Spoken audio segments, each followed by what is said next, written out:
Good morning student. साहित्य अध्ययन केंद्र में आपका स्वागत है।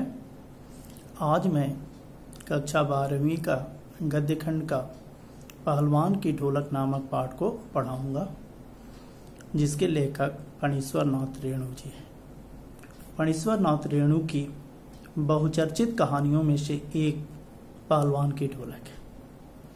इस कहानी का प्रारंभ बच्चों महामारी की भयावह स्थिति से होती है। जिस समय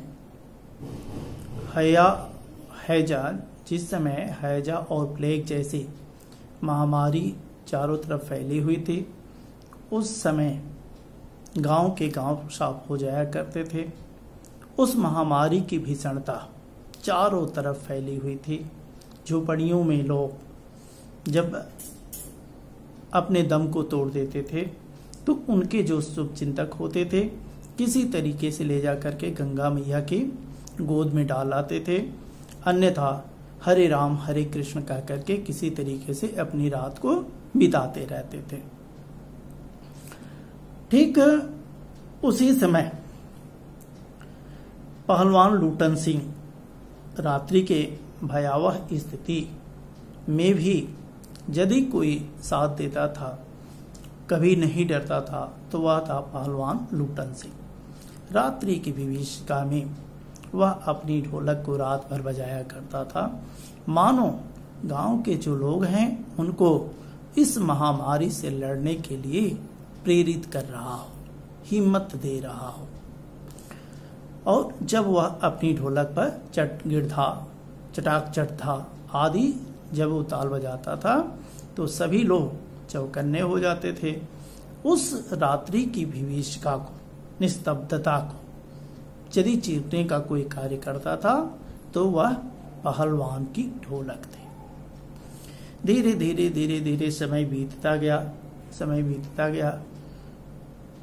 तत्पश्चात एक दिन वही पहलवान लूटन सिंह श्यामनगर मेले में जाता है, जहां वहां का स्थानीय मेला था श्यामनगर मेले में पहलवान लूटन सिंह जाता है। वहां के राजा उस मेले को लगवाते थे। वह इधर उधर घूमता हुआ और वहां पर ही कुश्ती का आयोजन हुआ था। उस कुश्ती में पंजाब से आया हुआ पहलवान बादल सिंह, वह अपने शिष्यों को लेकर के आया हुआ था। और यह भी पहलवान लूटन सिंह भी उस बाजार में गया तो केवल कुश्ती देखने के लिए। जाने के बाद में उसने देखा कि वह पंजाब से आए हुए जो पहलवान थे, उन्हीं पहलवानों में से एक पहलवान था जिसका नाम था चांद सिंह। वह वहां के स्थानीय जितने भी पहलवान थे, एक एक करके सभी को वह पटखनी दे दिया, जिसके कारण वह शेर के बच्चे की उपाधि प्राप्त कर लिया था। किसके बच्चे की? शेर के बच्चे की उपाधि प्राप्त कर लिया था। पंजाबी पहलवान थे, वह उसकी जय जयकार कर रहे थे। और राजा साहब भी उस चांद सिंह को अपने दरबारी पहलवान के रूप में नियुक्त करना चाहते थे कि मैं भी इसको दरबारी पहलवान बना लूं। लेकिन दुर्भाग्य ऐसा कि उसी समय यह लूटन सिंह पहुंच गया और इसने उस ये शेर के बच्चे जो चांद सिंह था, उसको चुनौती दे बैठा। कहा कि मैं इससे लड़ने के लिए तैयार हूं, मैं इससे लड़ना चाहता हूं। बिना लड़े हुए आप इसको कैसे राज दरबारी पहलवान घोषित कर सकते हैं? वहां के जितने भी लोग थे, सभी लोगों ने समझा कि लगता है कि यह बिल्कुल पागल है। जहां यहाँ के स्थानीय पहलवान, जितने भी नामी पहलवान हैं, कोई इसका सामना नहीं कर पा रहा है, वहां यह क्या खा करके इससे लड़ेगा। लोगों ने कहा कि जाओ तुम अपना काम करो, ये तुम्हारे बस की बात नहीं है। यहां तक कि राजा साहब ने भी उसको समझाया बुझाया, कहा कि जाओ मेला देखाओ। 10 रुपए की अपनी नोट भी निकाल करके दे दिए कि जाओ घुमाओ, घूम करके मिठाई खा करके घर चले जाओ। लेकिन यह राजा साहब से दुहाई देने लगा, दुहाई सरकार, यदि मुझे लड़ने की इजाजत नहीं दी गई तो मैं माथा पटक पटक करके मर जाऊंगा, लेकिन अपने घर नहीं जाऊंगा। मुझे लड़ने की इजाजत चाहिए। अब राजा साहब और जो भी स्थानीय दर्शक थे उनमें कुतूहल व्याप्त हो गया। स्थानीय लोग, कुछ लोग यह भी आवाज लगा रहे थे कि नहीं, लूटन सिंह को लड़ने दिया जाए। भीड़ से आवाज आ रही थी, लेकिन राजा साहब आश्चर्यचकित थे और साथ ही साथ सोच रहे थे कि कहीं इसकी हड्डी पसली एक न हो जाए। अंततोगत्वा बहुत कहने के बाद राजा साहब ने भी इस लूटन सिंह को लड़ने की इजाजत दे देते हैं। अब जब यह इजाजत पा गया, चांद सिंह और लूटन सिंह की कुश्ती होने लगी, तो जितने भी दुकानदार थे वह अपनी अपनी दुकानों को बंद करके उस अखाड़े की तरफ दौड़े कि चांद सिंह का जोड़ मिल गया है, उसका जोड़ीदार मिल गया है, चलो हम लोग कुश्ती देखने के लिए चलते हैं। सब लोग एक एक करके वहां आ गए, भीड़ इकट्ठी हो गई। तत्पश्चात लड़ाई शुरू हुई। लड़ाई शुरू होते ही चांद सिंह ने लूटन सिंह को इतना कस करके दबाया, इसकी आंखें बाहर निकलने को हो रही थी। ऐसा हो रहा था जैसे मानो इसका दम निकल जाएगा। यह बहुत ही परेशान था कि करें तो क्या करें। ठीक उसी समय इसने थोड़ा सा ध्यान दिया ढोलक की तरफ, क्योंकि आप जानते हैं जहां कहीं भी कुश्ती होता है, कुश्ती में पहलवानों को उत्साहित करने के लिए ढोल बजाए जाते हैं। जैसे युद्ध भूमि में सैनिक हमारे प्रस्थान करते हैं तो उनके उत्साह में वृद्धि करने के लिए, उनके उत्साह को बढ़ाने के लिए नगाड़े बजाए जाते हैं। और जहां पहलवानी होती है, कुश्ती होता है, वहां पर क्या ढोल बजाए जाते हैं। ढोल बजने लगा या इसका दम निकलने लगा था, तभी इसने ध्यान दिया कि ढोल की एक आवाज आ रही है, धाक दिन्ना तिरकट दिन्ना, जिसका अर्थ होता है दाव काटो और बाहर हो जाओ, दाव काटो और बाहर हो जाओ। इसने ठीक उसी पर ध्यान दिया। लूटन सिंह ने नीचे से जाकर के उस दबाए हुए पहलवान चांद सिंह से बाहर निकला और तुरंत ही चांद सिंह की गर्दन को इसने पकड़ लिया। तभी ढोल से एक आवाज आई, चटाक धा, उठाकर पटक दे। मानो लूटन सिंह को यह ढोल क्या कर रहा है, उसको प्रेरित कर रहा है कि चांद सिंह को तुम उठा करके पटक दो। और ठीक अभी यह सोच ही रहा था, तब तक ढोल से एक पतली आवाज आती है, धिन्ना धिन्ना दिख धिन्ना, धिन्ना धिन्ना दिख धिन्ना, मतलब जिसका अर्थ होता है कि लूटन ये चांद सिंह को चारों खाने चित्त कर दो। ढोल की प्रेरणा लेकर के और देवी देवताओं की कृपा के बदौलत उस लूटन सिंह ने चांद सिंह को पटखनी दे मारा, पटक देता है। अब तो वहां जितने भी स्थानीय लोग थे, सभी लोगों में खलबली मच गई कि यह साधारण सा दिखाई देने वाला व्यक्ति चांद सिंह को पटक दिया, चांद सिंह को चारों खाने चित कर दिया। अब लोगों को यह समझ में नहीं आ रहा था कि आखिर हम लोग जय जयकार करें तो किसकी करें। तो इसलिए कुछ लोग क्या महावीर स्वामी की जय बोलने लगे, कुछ राजा साहब की जय बोलने लगे, कुछ लोग लूटन सिंह का जय जयकार करने लगे, कुछ लोग माँ दुर्गा की जय जयकार करने लगे। और वह दौड़ करके सबसे पहले जितने भी ढोल वाले थे उन ढोल वालों को प्रणाम किया। क्यों? क्योंकि उसने अपने गुरु किसको, ढोल को ही मान लिया। अब राजा साहब लूटन सिंह को अपना दरबारी पहलवान नियुक्त कर देते हैं और चांद सिंह जो शेर के बच्चे की उपाधि लिए हुए था, उसके गुरु बादल सिंह और जितने भी लोग थे उसको उसके आंसू पोंछ रहे थे, सांत्वना दे रहे थे। किसको? चांद सिंह को। इस प्रकार यह दरबारी पहलवान तो नियुक्त हो जाता है। दरबारी पहलवान नियुक्त होने के बाद धीरे धीरे धीरे धीरे समय बीतता गया। बीतते बीतते लगभग 15 वर्ष बीत गए। यह अपने यहाँ के जितने भी स्थानीय पहलवान थे उन सभी पहलवानों को लूटन सिंह ने एक के बाद एक करके सबको पटक दिया, जिनमें से काला खा भी मशहूर था। उसके संबंध में कहावत थी कि जब वह लंगोट लगा करके आली आली करके चलता है तो सामने वाले पहलवान को लकवा मार जाता है। यह उसके संबंध में कहावत व्याप्त थी। उसको भी इसने आसमान दिखा दिया, अर्थात चारों खाने चित्त कर दिया। अब वह केवल दर्शनीय जीव बन गया। वह रेशमी जांघियां पहन करके पूरे बाजार में घुमा करता था। जो भी दुकानदार देखता कहता कि अरे पहलवान काका इधर आइए, मैंने ताजा रसगुल्ला बनाया है, थोड़ा सा उदरस्त तो कर लीजिए। तो कहा कि तनी मनी काहे लिए, अरे लाओ 1.5-2 किलो। तो इस तरीके से वह कहीं से रसगुल्ले खा लेता था। पान वाले की तरफ गया, उसने 10-15 गिलोरियां दे दिया तो 8-10 पान की गिलोरियां वह मुंह में ठूस लेता।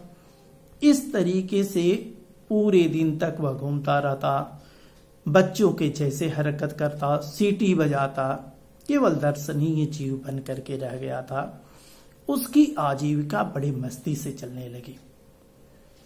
इस बीच पहलवान के 2 बेटे हुए और वे दोनों बेटे भी इस पहलवान से भी आगे थे, बढ़ चढ़ करके थे। शारीरिक बनावट में जिस तरीके से यह पहलवान था, ठीक उसी प्रकार इसके दोनों बेटे भी थे। राजा साहब ने तीनों ही लोगों का, पहलवान और उसके दोनों बेटों का पूरा खर्च दरबार से चलने की घोषणा कर दिया। देते थे, सब कुछ चलता था। इसकी आजीविका बड़ी मस्ती से चल रही थी। तब तक इसके जीवन में एक दूसरा परिच्छेद शुरू होता है। राजा साहब स्वर्ग सिधार गए। राजा साहब की मृत्यु हो जाती है और इनका बेटा जो विलायत रहता था वह विलायत से स्वदेश आ जाता है। आने के बाद उसने अपने मैनेजर से, अपने प्रबंधक से पूछा कि ये पहलवान कैसे हैं, इनके ऊपर ये होने वाला खर्च कैसा है, इन पहलवानों के ऊपर इतना खर्च क्यों किया जाता है। तो मैनेजर भी नहीं चाहता था कि लूटन सिंह को दरबार में रखा जाए, इसलिए उसने भी शिकायत की। हॉरिबल कहा, अर्थात महाभयंकर कहा कि इतना खर्च किया जाता है। वह खर्च को देख करके राजा साहब के जो लड़के थे उसने कहा कि आज से इन तीनों ही पहलवानों की छुट्टी, इनको दरबार से निकाल दिया जाए। इसमें मेरी कोई दिलचस्पी नहीं है, मुझे पहलवान अपने दरबार में नहीं रखना है। न चाहते हुए भी ये तीनों ही पहलवान और उसके दोनों बेटे अपने कंधे पर ढोल को लिए हुए वह अपने स्थानीय गांव चल देते हैं। स्थानीय गांव में आने के बाद में गांव वालों ने सोचा कि यह गांव का ही पहलवान है, कहीं इसकी अंत्येष्टि न हो जाए, इसलिए गांव वालों ने एक अखाड़ा बना दिया। इसके लिए झोपड़ी का निर्माण कर दिया और अपने गांव में एक के बाद एक सभी लोगों ने इसके खाने पीने का प्रबंध कर दिया कि एक दिन तुम, दूसरे दिन किसी और, तीसरे दिन किसी और के द्वारा इसका खान पान चलने लगा। और साथ ही साथ वहां के जितने भी किसान के बेटे थे, चरवाहे थे, वह सभी आकर के इससे क्या दंगल लड़ने लगे। इसका भी काम चलने लगा। कुछ दिन चलने के बाद किसान के बेटे, दंगल लड़ने के लिए बेटा बल की आवश्यकता होती है, खान पान की आवश्यकता होती है। तो खान पान की समुचित व्यवस्था न होने के कारण पहलवान का अखाड़ा धीरे धीरे खाली होने लगा। इसके अखाड़े में पहलवानों की कमी होने लगी। कहा जाता है कि केवल धावत की बड़ घोड़ कुदावत। मतलब जितना आपका बल घोड़े को घुड़सवारी करने में, दौड़ने में और लड़ने में, इन तीनों में ही अत्यधिक बल की आवश्यकता होती है। अब धीरे धीरे पहलवान का अखाड़ा बिल्कुल खाली हो गया। अंत में यह स्थिति हुई कि इसके अखाड़े में केवल 2 ही पहलवान रह गए। कौन? पहलवान के दोनों बेटे। उन दोनों बेटों को ही क्या करता?